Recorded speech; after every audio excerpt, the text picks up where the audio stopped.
पर देखिए तीसरी तिमाही में एल&टी फाइनेंस की ब्याज से कमाई 11% बढ़ी है। हालांकि मुनाफे में 2% का दबाव दिखा है। एसेट क्वालिटी में भी हल्की सी कमजोरी बढ़ी है।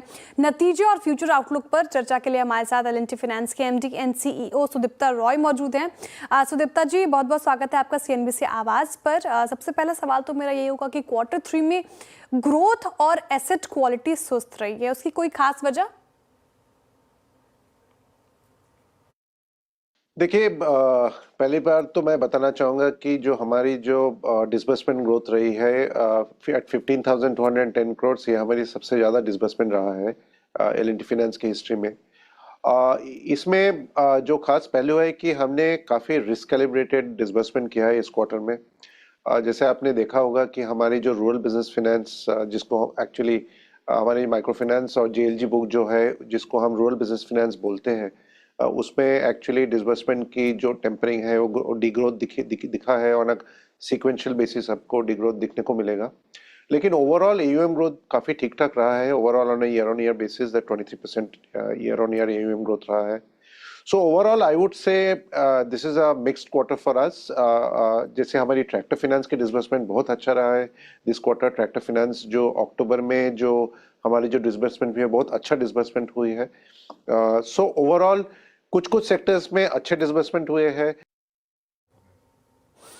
मिक्स्ड क्वार्टर है सर आपके लिए, लेकिन सर रिटेल एमएफआई पर लगातार दबाव जारी है और मौजूदा स्तर से भी देखें तो एमएफआई कारोबार में कैसा सिनेरियो आपको लग रहा है फिलहाल, उस पर थोड़ा प्रकाश डालिए।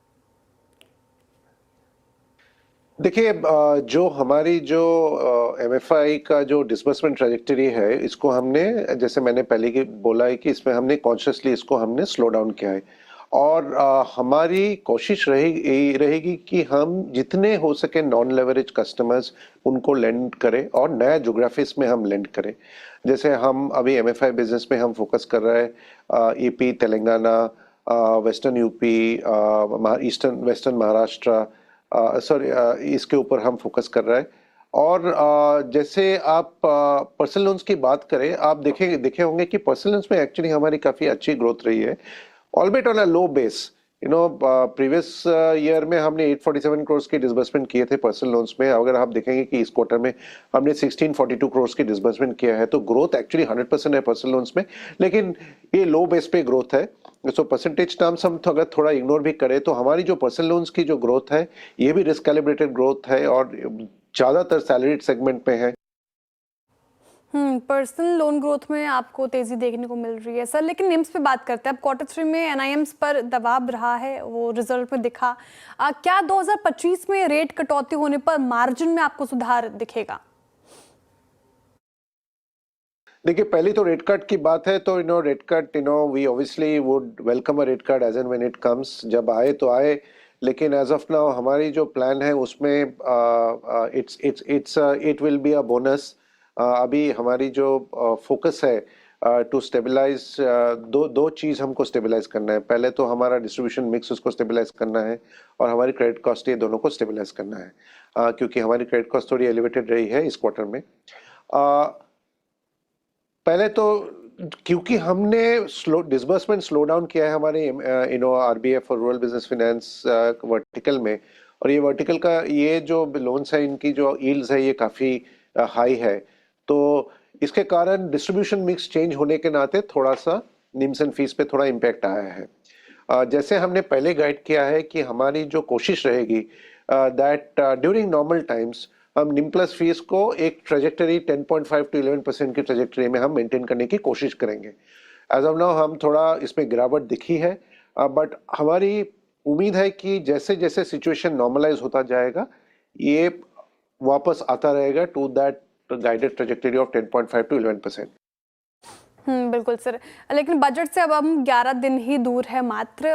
बजट से आपकी क्या उम्मीद है, क्या एक्सपेक्टेशंस रख रहे हैं आप इस बार? देखिए, सेक्टर के लिए तो हमारी एक्सपेक्टेशन ज़्यादातर है कि अगर रूरल कंजम्पशन ओरिएंटेड और रूरल डिमांड ओरिएंटेड अगर स्कीम्स निकाले गवर्नमेंट और पॉलिसीज निकाले, तो बहुत अच्छा होगा। जैसे आपको पता है कि हम वैसी एक एनबीएफसी है जो इक्वली डिस्ट्रीब्यूटेड है between rural and urban sector, almost 50-50% sort of AUM distribution. तो रूरल इकोनॉमी स्ट्रेंथनिंग पे हमारी बिजनेस पे काफ़ी इम्पैक्ट आता है, और रूरल लिक्विडिटी और रूरल इनकम स्ट्रेंथनिंग पे हमारे बिजनेस पे काफ़ी इम्पैक्ट आता है। तो पहले तो हमारी इच्छा रहेगी कि गवर्नमेंट रूरल सेक्टर के लिए अच्छे स्कीम्स निकाले। अर्बन सेक्टर में कंजम्पशन डिमांड और कंजम्पशन को पुश करने की थोड़ा ज़रूरत है, क्योंकि हमने देखा है कि कुछ कुछ सेक्टर्स में कुछ स्लगिश डिमांड की सॉर्ट ऑफ ट्रेंड्स निकल के आ रही है। तो अर्बन सेक्टर में अगर कंजम्पशन ओरिएंटेड कुछ पॉलिसीज निकले तो उसमें भी ओवरऑल अच्छा होगा। अगर ये दोनों अगर ठीक से हुआ तो ऑब्वियसली वैल्यू तो obviously not only us as a corporate but overall industry को आएगी। So we are hopeful that and the government has been very very proactive for many years in pushing forward the Indian economy. तो हमारी उम्मीद है कि budget पिछले और last couple of years के तरह अच्छी रहेगी।